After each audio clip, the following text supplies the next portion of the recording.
जय हिंद साथियों, आज हम लोग देखने वाले कार्य ऊर्जा शक्ति चैप्टर को, जो कि RRB group D, NTPC, ALP और एमटीएस के लिए बहुत ही इंपॉर्टेंट होने वाली है। और इनसे भर भर के क्वेश्चन पूछे जाते हैं। कम से कम 1 से 2 क्वेश्चन हर एक एग्जाम में, हर एक शिफ्ट में पूछे जाते हैं। 2024 में जो एएलपी का एग्जाम हुआ है उसमें तो किसी किसी शिफ्ट में 3-3 क्वेश्चन पूछ लिए गए हैं। तो उस हिसाब से यह चैप्टर बहुत ही इंपॉर्टेंट होने वाली है। तो आगे हम लोग इसको कंटिन्यू करते हैं दोस्तों। सबसे पहले हम लोग जानेंगे कि कार्य क्या होता है। कार्य का अर्थ किसी क्रिया के संपादन से होता है, जैसे हल चलाना, लकड़ी काटना, पढ़ना इत्यादि क्या है, कार्य है। अब हम लोग जानेंगे कि बल लगाकर किसी वस्तु को बल की दिशा में विस्थापित करने की क्रिया को क्या कहा जाता है, कार्य कहा जाता है। जैसे कि यहाँ पर देखिए दोस्तों, मान के चलिए इधर से ये फोर्स लगा और यहाँ तक कोई वस्तु यहाँ था और यहाँ से अगर धक्का दिया गया, फोर्स लगाया गया, तो यहाँ पर ही ये डिस्प्लेसमेंट हो गया। तो इसको हम लोग क्या कहेंगे कि कार्य किया गया है, कार्य किया गया है। कार्य को हम लोग W से सूचित करेंगे, W कार्य को सूचित करेंगे, वर्क, और F से फोर्स, S से डिस्प्लेसमेंट हो जाएगा। तो हमारा जो सूत्र बनेगा कार्य का W बराबर FS। और दोस्तों कभी कभी ऐसा भी होता है कि एंगल में कार्य किया जाता है, मतलब कि अगर एंगल बनाकर कोई मतलब कि 90 डिग्री हो गया, 60 डिग्री हो गया, 30 डिग्री होगा दिया जाएगा, तो उस कंडीशन में हम लोग ये सूत्र को लगाएंगे, W बराबर FS cos थीटा। आगे हम लोग देखते हैं, सही मात्रक न्यूटन मीटर होता है और केजी मीटर पर सेकेंड मीटर हो जाएगा। सबसे इम्पोर्टेंट जो है इसका एसआई यूनिट होता है। एसआई यूनिट को जूल कहा जाता है, मतलब कि न्यूटन मीटर ही जूल कहलाता है। और इसका सीजीएस मात्रक जो है वो हो जाएगा अर्ग हो जाएगा। ये पूछा जाता है कि 1 जूल बराबर कितना अर्ग होगा, तो 1 जूल बराबर कितना होगा, 10 के पावर 7 अर्ग। और 1 अर्ग बराबर क्या हो जाएगा, 10 के पावर माइनस 7 जूल। ये इम्पोर्टेंट चीज है, इसको भूलिएगा नहीं और याद रखिएगा। आगे हम लोग देखते हैं, बोल रहा है कार्य का विमा। कार्य का विमा होता है मीटर L के पावर 2 T के पावर -2। क्योंकि दोस्तों जो हमारा कार्य का फॉर्मूला है FS cos थीटा है, FS cos थीटा। यहाँ से फोर्स तो बल का हो जाता है MLT, ML2 T के पावर -1 होता है। और यहाँ से जो डिस्प्लेसमेंट होगा उसका 1 सेकेंड वाले T जुट जाएगा, तो ये इसीलिए ये फॉर्मूला कार्य का विमा हो गया ML2 T के पावर -2। कार्य कैसा राशि है, तो कार्य एक अदिश राशि है, ये याद रखिएगा। कार्य कैसा राशि है, ये अदिश राशि है, ये भी पूछा जाता है। अगला स्लाइड में हम लोग चलते हैं। अगला स्लाइड में दिया गया है एक क्वेश्चन दिया गया है दोस्तों। क्वेश्चन आप लोग देखिए क्या कह रहा है। अगर किसी वस्तु पर 10 न्यूटन का बल 36 से 30 डिग्री के कोण पर आरोपित होता है और वो वस्तु 36 में 5 मीटर विस्थापित होते हैं, तो किया गया कार्य क्या होगा। मतलब कि एक वस्तु यहाँ है और 30 डिग्री के एंगल पर उसको 10 न्यूटन का बल लगाया जाता है, तो उसका कार्य होगा कितना होगा, वही पूछ रहा था। W का फॉर्मूला होता है FS cos थीटा। तो यहाँ F मतलब कि F बराबर कितना दिया हुआ है, तो 10 न्यूटन। उसके बाद S का मान कितना दिया गया है, 5 मीटर। और डिग्री थीटा का मान कितना दिया गया है, 30 डिग्री दिया गया है। तो हम इसको रख देंगे फॉर्मूला पर, तो हमारा क्या निकल के आ जाएगा दोस्तों, 50√3/2। ये हमारा आंसर हो जाएगा, किसमें हो जाएगा, जूल में। इसका ऐसा यूनिट याद रखिएगा। अगर थीटा का मान नहीं दिया जा रहे तो थीटा का मान हमें क्या लेना है, 0 लेना है। आगे स्लाइड में देखते हैं, इसमें भी एक क्वेश्चन है। आगे क्वेश्चन देखिए क्या कह रहा है। क्वेश्चन बोल रहा है अगर किसी वस्तु पर 10 न्यूटन का बल आरोपित किया जाता है और वह वस्तु बल की दिशा में 5 मीटर विस्थापित होती है, तो किया गया कार्य। इसमें थीटा का मान नहीं दिया गया, थीटा का मान नहीं दिया जाएगा तो कौन सा फॉर्मूला लगाएंगे, W बराबर FS। अब थीटा का मान नहीं दिया गया है या लगाएंगे, मतलब कि इसमें क्या आपको समझ में आया कि थीटा का मान नहीं दिया है। चाहे हम यहाँ पे प्रीवियस स्लाइड में ये पढ़े थे कि थीटा का मान नहीं दिया हो तो थीटा का मान 0 लेना है। और कॉस cos 0 डिग्री का मान कितना होता है, 1 होता है। इसीलिए हम लोग यहाँ से फॉर्मूला से ही cos थीटा को यहाँ से गायब कर देते हैं, जिसमें थीटा का मान नहीं दिया रहा है। 0 डिग्री लेने से अच्छा है कि उसको छोड़ दे, क्योंकि एक से किसी वस्तु में मतलब कि किसी नंबर में गुना करेंगे दोस्तों तो वही नंबर आने वाला है। तो इसीलिए यहाँ पे क्या किया जाता है कि एफ एस लिया जाता है डब्ल्यू बराबर। आई होप कि आपको ये वाला बात भी समझ में आ गई होगी। आगे स्लाइड में चलते हैं। अगला स्लाइड में क्या दिया हुआ है, ये दिया हुआ है ऊर्जा। ऊर्जा किसको कहेंगे, बोल रहा है कार्य करने की क्षमता को ऊर्जा कहते हैं, कार्य करने की क्षमता को ऊर्जा कहते हैं। ये क्वेश्चन बार बार पूछा जाता है पीछे पे, मतलब 2024 एएलपी सीबीटी 1 में पूछा गया है ये क्वेश्चन कि कार्य करने की दर को क्या कहते हैं, कार्य करने की क्षमता को क्या कहा जाता है। तो ये याद रखेंगे कि कार्य करने की दर को क्या कहेंगे, शक्ति कहेंगे, और कार्य करने की क्षमता को ऊर्जा कहेंगे, एनर्जी कहेंगे। सभी प्रकार की ऊर्जा का SI मात्रक जूल होता है और CGS मात्रक अर्ग होता है। कार्य और ऊर्जा दोनों का SI मात्रक जूल याद रखेंगे और CGS मात्रक अर्ग याद रखेंगे। सभी प्रकार की ऊर्जा अदिश राशि है। कार्य कैसा राशि था, अदिश था, और ऊर्जा भी अदिश राशि। ऊर्जा की वाणिज्य इकाई मतलब कि वाणिज्य मतलब क्या होता है, घरेलू उपयोग में लाया जाने वाला, मतलब कि किलोवाट घंटा ऊर्जा का घरेलू उपयोग में लाने वाला यूनिट है। ऊर्जा विभिन्न प्रकार की होती है, जैसे द्रव्यमान ऊर्जा, सूर्य ऊर्जा, नाभिकीय ऊर्जा, ध्वनि ऊर्जा, रासायनिक ऊर्जा, प्रकाश ऊर्जा, उष्मीय ऊर्जा, विद्युत ऊर्जा, यांत्रिक ऊर्जा इत्यादि। ये सब प्रकार के ऊर्जा पाए जाते हैं। नेक्स्ट स्लाइड में हम लोग चलेंगे और यहाँ देखते हैं कि द्रव्यमान के क्या फॉर्मूला होता है। द्रव्यमान प्रत्येक द्रव्य में उसके द्रव्यमान के कारण उसमें ऊर्जा संचित होती है, जिसे द्रव्यमान ऊर्जा कहते हैं। द्रव्यमान ऊर्जा E बराबर mc स्क्वायर, जहाँ E क्या है, पदार्थ में निहित ऊर्जा, m बराबर पदार्थ का द्रव्यमान, c बराबर प्रकाश का वेग। प्रकाश का वेग ये क्या है, 3 गुने 10 के पावर 8 मीटर पर सेकेंड होता है प्रकाश का वेग। 3 गुने 10 के पावर 8 मीटर पर सेकेंड होता है प्रकाश का वेग। यह आइंस्टीन द्वारा किया गया द्रव्यमान ऊर्जा समीकरण है। इसे अपेक्षिकता का सिद्धांत अथवा सापेक्षिकता का सिद्धांत अर्थात थ्योरी ऑफ रिलेटिविटी भी कहा जाता है। ये भी याद रखिएगा कि सापेक्षता का सिद्धांत किसे कहते हैं, तो द्रव्यमान ऊर्जा को, और अपेक्षिकता का सिद्धांत किसको कहते हैं, तो द्रव्यमान ऊर्जा को। ये भी बात याद रखने वाली बात है। तो इसका फॉर्मूला भी याद रखिए, V बराबर mc स्क्वायर, जहाँ पर E क्या है, पदार्थ में निहित ऊर्जा, m बराबर पदार्थ का द्रव्यमान, c बराबर प्रकाश वेग, 3 गुने 10 के पावर 8 मीटर पर सेकेंड। ये बात को याद रखिएगा। आगे दिया गया है कि नाभिकीय ऊर्जा या परमाणु ऊर्जा इस द्रव्यमान ऊर्जा से ही प्राप्त होता है। अगला स्लाइड में दिया गया यांत्रिक ऊर्जा।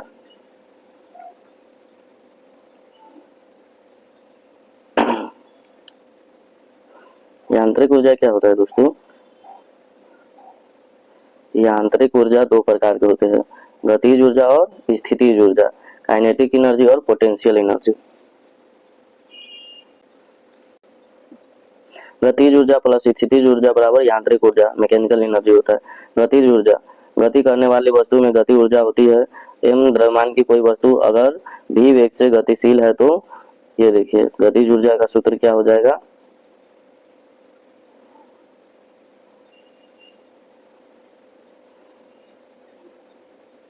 काइनेटिक एनर्जी का फॉर्मूला होता है के बराबर हाफ mv स्क्वायर। ये याद रखिएगा, के बराबर हाफ mv स्क्वायर। नेक्स्ट अब इस पर हम लोग बहुत सारा क्वेश्चन भी कराएंगे, क्वेश्चन प्रैक्टिस के लिए हम इसके बाद सेकेंड क्लास में हम लोग इसको देखेंगे। और आगे देखते हैं इस थ्योरी क्लास में संवेग किसको कहेंगे और ये होता क्या है, इसका सूत्र क्या है, ऐसा यूनिट क्या है, ये सब जानते हैं संवेग के बारे में। संवेग के बारे में बोल रहा है, संवेग वह भौतिक राशि है जो कि गति की मात्रा को बताता है। गति की मात्रा को बताने वाला को क्या कहेंगे, संवेग कहेंगे। तो इसीलिए क्या होता है, संवेग का फॉर्मूला द्रव्यमान गुने वेग, मतलब कि P बराबर mv यहाँ दिया हुआ है, यहाँ से हम मिटा देते हैं थोड़ा, देखिए ये दिया गया है P बराबर mv।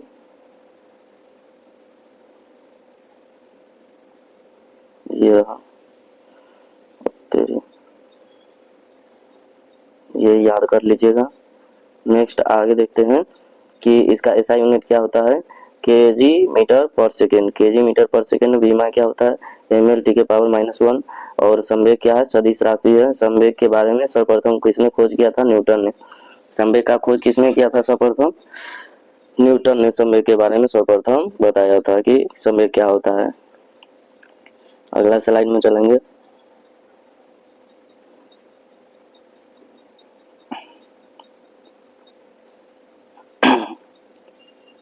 गतिज ऊर्जा हो गया। अब स्थितिज ऊर्जा के बारे में जानते हैं। स्थितिज ऊर्जा क्या होता है, किसी वस्तु की स्थिति के कारण जो कार्य करने की क्षमता होती है उसे स्थितिज ऊर्जा कहते हैं। यदि किसी वस्तु का द्रव्यमान m हो तथा पृथ्वी की सतह से h ऊंचाई के ऊपर स्थित हो, ये बात बहुत ही इंपॉर्टेंट है, 1000 गुना इंपॉर्टेंट है, VVI, कि जिसमें हाइट हो वो स्थितिज पोटेंशियल एनर्जी, और जिसमें गति का बात करेगा उसमें काइनेटिक एनर्जी, मतलब कि गतिज ऊर्जा। गति जिसमें होगा वो गतिज ऊर्जा, और जिसमें हाइट होगा वो स्थितिज ऊर्जा। इससे आप आपको क्वेश्चन पकड़ने में ये मदद करेगा। आगे बताएंगे वैसे क्वेश्चन पर जब हम लोग चलेंगे। आगे लाइन बोल रहा है कि गुरुत्वीय बल द्वारा किया गया कार्य अंतिम एवं प्रारंभिक ऊर्जा के अंतर पर निर्भर करता है।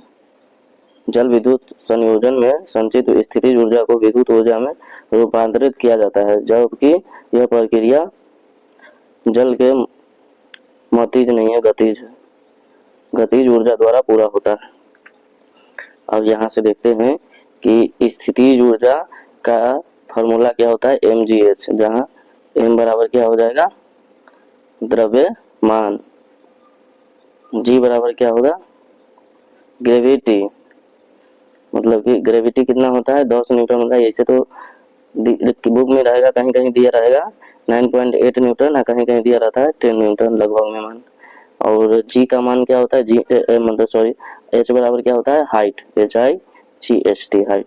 तो यही तीन होता है, पोटेंशियल एनर्जी बराबर। आगे देखते हैं हम लोग, अगले स्लाइड में चलते हैं।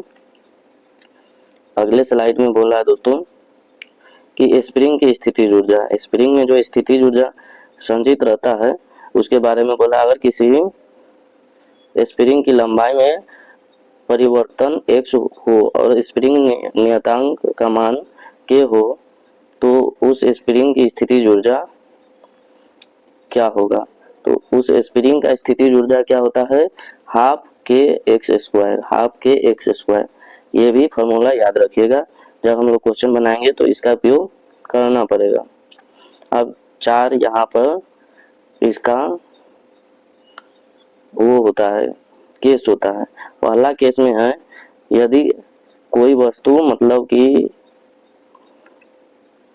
जमीन पर रखा है, मतलब कि बॉटम पॉइंट पर रखा हुआ है और उसमें स्थिर है, मतलब कि रुका हुआ है। कोई बस मान के चलिए कहीं पे खड़ा है, कोई बस है वो जमीन पर खड़ा है, कहीं पे चल नहीं रहा है, तो उसमें जो होगा हाइट क्या होगा, 0 होगा। इसको जूम करते हैं थोड़ा सा और आपको दिखाने का कोशिश करते हैं। तो उसमें जो h बराबर होगा वो क्या हो जाएगा, 0 हो जाएगा। और पोटेंशियल एनर्जी जो हमारा स्थितिज ऊर्जा है वो भी 0 हो जाएगा। वेग तो हमारा 0 है ही, क्योंकि खड़ा है कोई बस, यानी कि चलेगा तब तो उसमें गति होगा। जब गति नहीं हो रहा है तो उसमें पोटेंशियल काइनेटिक एनर्जी कहाँ से आएगा भाई, जब तक गति नहीं करेगा कोई वस्तु। क्या कहे हैं, जो गति कर रहा है वस्तु उसमें काइनेटिक एनर्जी, जिसमें हाइट हो उसमें पोटेंशियल एनर्जी। तो हाइट का मतलब ये नहीं हुआ कि बस, मतलब कि बस 10 फीट हाइट का है, मतलब ऐसा हाइट नहीं। 10 फीट के बाद ऊंचा अगर कोई वस्तु रखा हुआ है, मतलब पृथ्वी के ऊपर कितना कोई वस्तु अपने हाइट को छोड़ के वो वस्तु कितना ऊपर रखा हुआ, वो हाइट का बात यहाँ पर किया जा रहा है। तो इस हिसाब से हमारा काइनेटिक एनर्जी भी 0 पहला केस में हो जाएगा। दूसरा केस है कि कोई वस्तु अगर पृथ्वी पर रखा हुआ है, कोई वस्तु पृथ्वी पर रखा हुआ है और वो गति कर रहा है, जैसे कि एग्जांपल में हम बस का लिया, तो पहले केस में क्या था, बस वो खड़े था। दूसरा केस में हो गया कि वो जमीन पर दौड़ रहा है, मतलब चल रहा है। तो उस हिसाब में क्या होगा कि उसका हाइट 0 लेना होगा, क्योंकि बस का हाइट हमें थोड़ी लेना है, हमें तो देखना है कि बस से ऊपर कोई वस्तु, मतलब कि पृथ्वी से ऊपर कितने, अपने हाइट को छोड़ने के अलावा वो वस्तु कितने ऊपर है, वो हाइट की बात हो रही है। तो उस हिसाब से हाइट भी 0 हो जाएगा। और जब हाइट नहीं रहेगा कोई वस्तु में तो पोटेंशियल एनर्जी तो ऑलरेडी जीरो हो जाएगा, क्योंकि पोटेंशियल एनर्जी में क्या होता है mgh होता है। और जब h को हम कोई चीज को जीरो से गुना कर दिए तो टोटली को जीरो कर देगा, तो उस हिसाब से k बराबर भी जीरो हो जाएगा। और v not equal to zero मतलब कि गति जीरो के बराबर नहीं होगा, क्योंकि कोई वस्तु गति कर रहा है तो वो जीरो कैसे हो सकता है।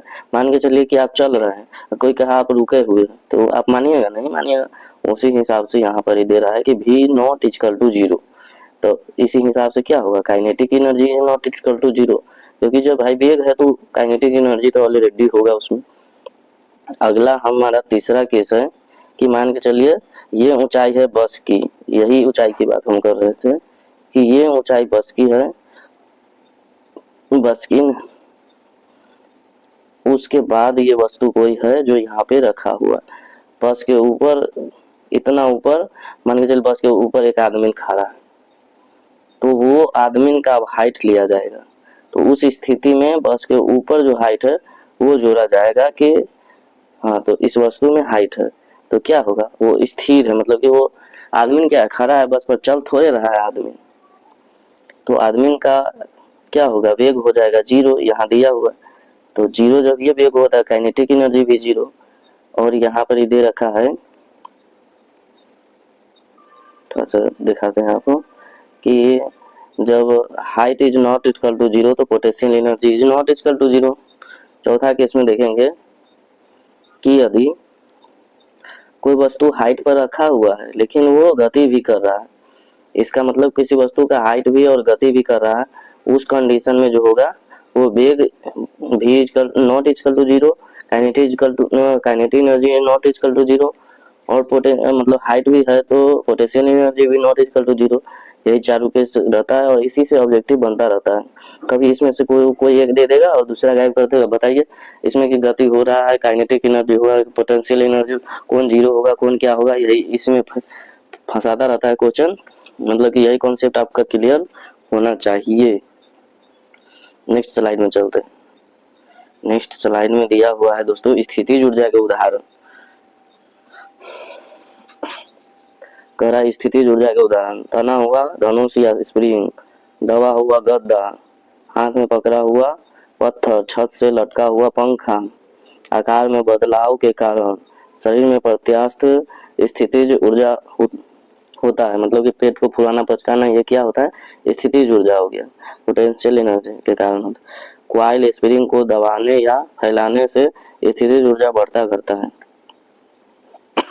बांध में भंडारित पानी, जब तक भंडारित है पानी तब तक स्थितिज ऊर्जा, मतलब कि वो क्या है, मतलब हम आपको समझाते हैं। यहाँ पर बांध बंधा हुआ है तो यहाँ से पानी आ रहा है, तो ये क्या होगा, ये हाइट इसका पानी का बढ़ता रहेगा। और जब ये इस बांध का ये गेटवा को खोल दिया जाएगा तो पानी धाए नीचे की ओर बहने लगेगा। तो जब इसमें गति आ जाएगा तो यहाँ तक जो है वो हो जाएगा स्थितिज ऊर्जा, लेकिन इसके आगे जो होगा वो गतिज ऊर्जा हो जाएगा।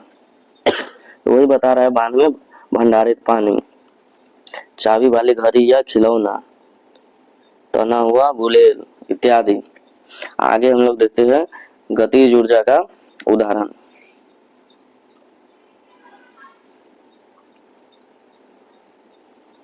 गतिज ऊर्जा में बता रहा है जमीन पर दौड़ता हुआ लड़का, बताया था मैं आपको पहला केस जो था, और दूसरा केस पहला केस में तो वो था कि कोई वस्तु जमीन पर रखा हुआ है, वो पहला केस हो गया। और दूसरा केस जमीन पर कोई वस्तु लुढ़क रहा है, चल रहा है, कुछ भी कर रहा है, मतलब कि कोई कार आगे पीछे, तो वो क्या हो जाएगा कि जमीन पर दौड़ता हुआ लड़का, चलती हुई बस या ट्रेन, रनवे पर चलता हुआ एरोप्लेन, ये भी किसमें आ जाएगा गतिज ऊर्जा के उदाहरण में। आप देखिए गतिज और स्थितिज कुछ ऐसे है जो गतिज स्थितिज दोनों ऊर्जा उसमें निहित रहता है। जैसे छत पर दौड़ता लड़का, मतलब कि उसमें हाइट भी है और गति भी कर रहा है। ये कौन सा केस बनेगा, केस नंबर 4 बनेगा। केस पढ़ाया 4 को। इसमें क्या हो रहा है कि लड़का का जो हाइट भी है छत के ऊपर और क्या करता है वो गति भी कर रहा है, तो दोनों इसमें निहित है। तो इसमें क्या हो जाएगा गतिज और स्थितिज दोनों ऊर्जा है। चलता हुआ पंखा, उड़ता हुआ हेलीकॉप्टर, लुढ़कती हुई वस्तु, उड़ती हुई पतंग, चलती हुई बस या ट्रेन में बैठा व्यक्ति, ये सब क्या है गतिज और स्थितिज बोथ में। इसमें से ऑब्जेक्टिव में दे देता है, मतलब 4 को ऑप्शन देगा और उसमें से उड़ती हुई पतंग को बताएगा कि बताना रहेगा आपको कि ये गतिज ऊर्जा है या स्थितिज ऊर्जा है, या बोलेगा ए बी दोनों या इसमें से कोई नहीं, तो ये भी दोनों वाला हो जाएगा, क्योंकि गतिज ऊर्जा और स्थितिज ऊर्जा दोनों के ये उदाहरण है। तो आई होप कि आप लोगों को हमारी बातें समझ में आ रही होगी और इसको इम्पोर्टेंट है, याद कर लीजिएगा। अब नेक्स्ट चलते, नेक्स्ट स्लाइड में। नेक्स्ट स्लाइड में है, ये तो हो गया, ये दक्षता मतलब इफिशियंसी। किसी वस्तु का, किसी मशीन का क्या होता है, इफिशियंसी होता है, मतलब आपका परफॉर्मेंस। किसी निकाय के निर्गत और निविष्ट के अनुपात को क्या कहते हैं, दक्षता कहते हैं। दक्षता प्रतिशत बराबर क्या होता है, आउटपुट बटे इनपुट गुने 100। जैसे कि एक क्वेश्चन दिया हुआ है, इसको हम आपको क्वेश्चन के माध्यम से समझाने का कोशिश करते हैं। कोई इलेक्ट्रिक मशीन किसी विद्युत स्रोत से 1 किलोवाट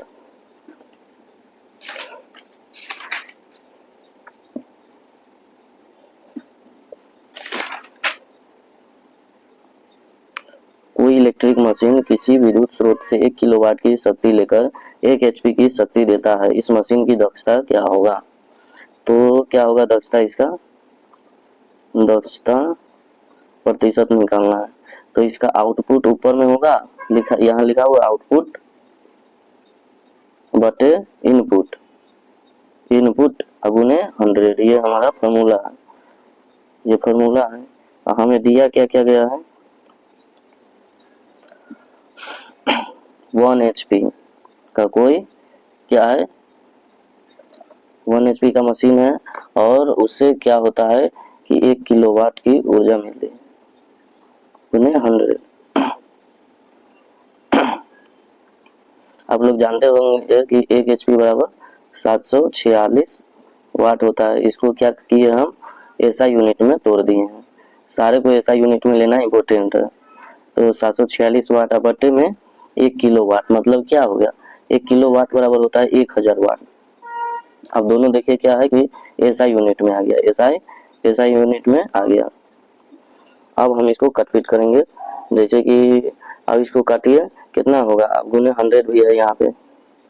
तो इसको जब 100 है तो 2 जीरो से ये 2 जीरो कट जाएगा, कितना हो जाएगा, 74.6% हमारा इफिशियंसी हो जाएगा, इफिशियंसी का मान हो जाएगा। ये हमारा आंसर हो गया। आई होप कि इफिशियंसी के बारे में आपको डिटेल में समझ में आया होगा। अब चलते हम अपने नेक्स्ट स्लाइड की ओर। नेक्स्ट स्लाइड में दिया हुआ है कि आवेग, बहुत ही इंपॉर्टेंट चीज है। आवेग के बारे में जानते हैं तो आवेग किसको कहते हैं, इसका फॉर्मूला क्या है, बल और समय का गुणनफल आवेग कहलाता है। अर्थात आवेग बराबर बल गुने समय।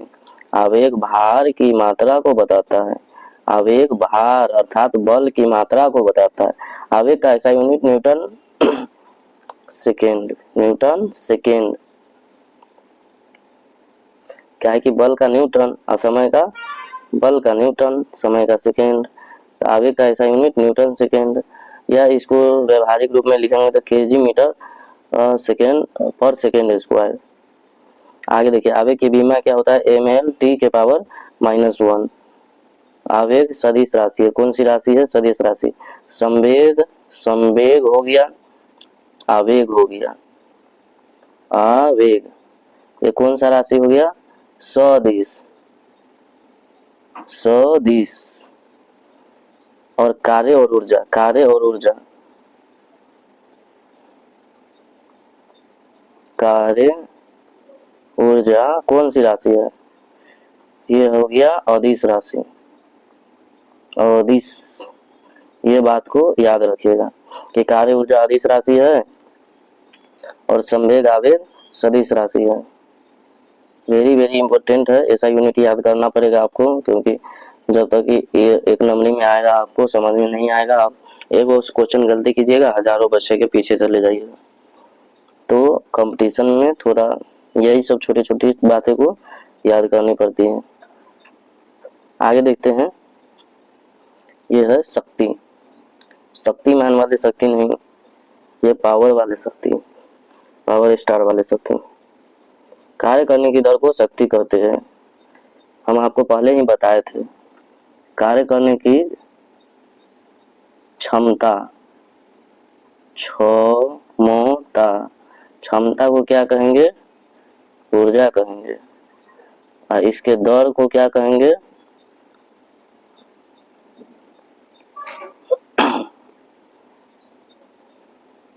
शक्ति कहेंगे। आई होप कि आपको समझ में आ गया होगा कि कार्य करने की दर को क्षमता कहेंगे, कार्य करने की शक्ति को मतलब कार्य करने की क्षमता को ऊर्जा कहेंगे, कार्य करने की दर को शक्ति कहेंगे। ये बात भी आपको क्लियर हो गया होगा। और सारा डिटेल में हम कार्य के बारे में पढ़ते हैं। इसका सूत्र क्या होता है? पावर का सूत्र होता है कार्य बटे समय, क्योंकि दर का मतलब क्या हुआ? समय, मतलब कितना समय किसी कार्य को करने में लगा, वही उसका दर हो गया। P बराबर W/T, याद रखेंगे W बराबर F cos थीटा और T टाइम। यहाँ से ऐसा यूनिट हमारा क्या हो जाएगा? वाट। शक्ति का ऐसा यूनिट वाट होता है। ये सब इतना याद करने की जरूरत नहीं है, बस ये याद रखिए। और ये भी थोड़ा सा याद रखना होगा, जूल पर सेकेंड। ऐसे तो याद रहेगा क्योंकि कार्य का ऐसा यूनिट जूल और समय का सेकेंड। और ये याद करना इम्पोर्टेंट है, शक्ति की बीमा मीटर M/L T के पावर 2 और T के पावर L के पावर 2 T के पावर -3, ये भी याद करना जरूरी है। इसके बाद अब चलते हैं हम लोग अगला स्लाइड की ओर। ये दिया हुआ है शक्ति। शक्ति से रिलेटेड हम इम्पोर्टेंट पॉइंट को देख लेते हैं। कहा शक्ति का व्यवहारिक मात्रक अश्व शक्ति मतलब कि हॉर्स पावर है। 1 HP बराबर 746 वाट होता है, ये याद रखना पड़ेगा, बहाना इसमें नहीं चलने वाला है।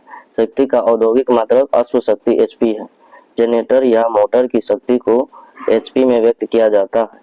अधिक क्षमता वाले जनरेटर या ट्रांसफार्मर की शक्ति को किलोवाट में व्यक्त किया जाता है। मतलब बड़ा बड़ा मोटर जनरेटर जो हम लोग इंडस्ट्री वगैरह में यूज करते हैं, उसका शक्ति को हम लोग किस में मापते हैं?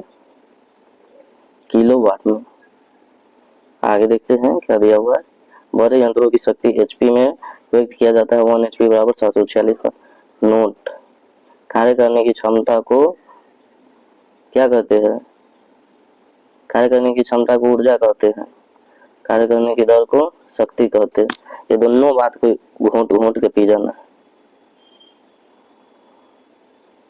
नेक्स्ट स्लाइड में हम लोग चलते हैं। अगला स्लाइड में है संवेग। संवेग संरक्षण का सिद्धांत। ये संवेग संरक्षण के सिद्धांत क्या बोल रहा है? बाह्य बल की अनुपस्थिति में कुल रेखीय संवेग संरक्षित रहता है। पहली बार यह सिद्धांत न्यूटन ने दिया था। न्यूटन के द्वारा यह सिद्धांत को दिया गया था। उसके बाद है इसका सूत्र, ये भी इम्पोर्टेंट है। मान के चलिए ये m द्रव्यमान की कोई वस्तु है, ये m2 द्रव्यमान की कोई वस्तु है, इसमें u वेग है और इसमें u2 है। तो हमारा इसका सूत्र क्या हो जाता है? m1 u1 plus m2 u2 बराबर m1 v1 plus m2 v2। ये इसका प्रारंभिक वेग हो गया u और v हो गया अंतिम वेग, ये भी याद रखना है। अगला स्लाइड में देखते हैं, कुछ इम्पोर्टेंट टर्म है और इसके बाद हमारा ये चैप्टर कंप्लीट हो जाएगा। थ्योरी याद रखिएगा, चैप्टर कंप्लीट हो जाएगा मतलब थ्योरी कंप्लीट होगा। अभी इसका न्यूमेरिकल चलेगा एक क्लास और उसके बाद तीसरे क्लास में चलेगा ऑब्जेक्टिव, जो कि RRB LP MTS सारे एग्जाम में जो आया हुआ क्वेश्चन है, NTPC, इस सारे एग्जाम को कवर किया जाएगा। एक ऑब्जेक्टिव आएगा, कम से कम 100 क्वेश्चन 150 क्वेश्चन उसमें रहेगा। पूरा चैप्टर रट जाइएगा आप लोग ऑब्जेक्टिव में। और इसके सेकेंड वाला क्लास में रहेगा, इससे रिलेटेड जितना क्वेश्चन होगा 20-30 उतना हम कराएंगे, एकदम घोट घोट करके पी जाना। तो ये भी इम्पोर्टेंट चीज़ है, ये याद रखिएगा। बोला है किलोवाट घंटा किसी विद्युत ऊर्जा का मात्रक होता है, जिस सामान्य भाषा में क्या कहा जाता है? न्यूटन कहा जाता है, सॉरी यूनिट कहा जाता है, एक यूनिट कहते हैं। विद्युत ऊर्जा के खर्च को किलोवाट घंटा या यूनिट में व्यक्त किया जाता है। 1 किलोवाट घंटा बराबर 1 यूनिट। 1 किलोवाट घंटा को और क्या कहते हैं? 1000 वाट आवर। 1 किलोवाट घंटा को और क्या कहते हैं? 1000 जूल पर सेकेंड गुने 3600 सेकेंड। 1 किलोवाट घंटा को इस रूप में भी लिखते हैं, 36 गुने 10 के पावर 5 जूल, 3.6 गुने 10 के पावर 6 जूल, 3600 गुने 10 के पावर 3 जूल, 3600 किलो जूल। मतलब कि इसमें से कुछ भी आपका ऑप्शन में आ सकता है। तो आई होप कि आज का क्लास आप लोगों को बहुत ही अच्छा लगा होगा। तो एक लाइक तो इस क्लास के लिए बनता है, और अगर नए हैं तो चैनल को सब्सक्राइब करना भी बनता है। इसके साथ इस लेक्चर को आज हम समाप्त करते हैं। फिर नेक्स्ट क्लास में हम लोग इसके न्यूमेरिकल के साथ आएंगे। जय हिंद दोस्तों।